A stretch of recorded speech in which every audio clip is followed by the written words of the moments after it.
Tapos, Parang nagalit pa Opo. yung biyenan. Minura ako ng biyanan. So, siyempre, nagalit po ako. Huwag niyo ako murahin. Nirerespeto kita eh. Oo. Abay, dinuro-duro po ako. Di minura ko na rin siya.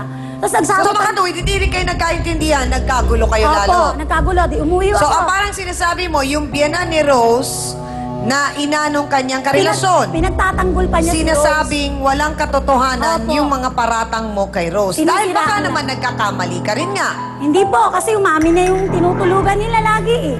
Linggo-linggo sila doon Puro sa kasinungaling ka lang. Mga kapatid, itong tatawagin natin ang sinasabing di umano, sinira niya ang pagsasama na maganda at maayos nila Ate Carol at ni Mang Ilyong ng 3 taon. Ang katanungan ng lahat, may relasyon nga ba sila ni Ilyong? Oras na para marinig naman ang kanyang panig. Ang sinasabi pong Rose, narito po si Rosalie Rose Santiago. Pasok!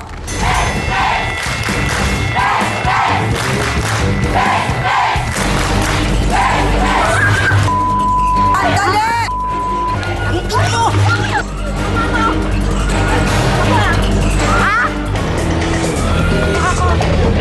Bakit ikaw pa ang gigil na gigil, Rose? Sinungaling yan eh!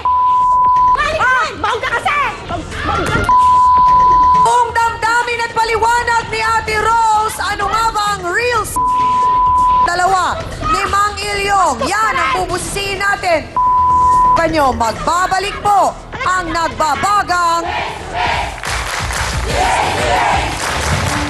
Paano pong Totoo si bantahan? Ayos, binenta na ako ng nanay ko. Oh, wait ko to. Kaya Oh, sanay how ako. dare you to talk to me like that? Ay, Oh, Bastos ka talaga! Bak- Okay, sandali lang.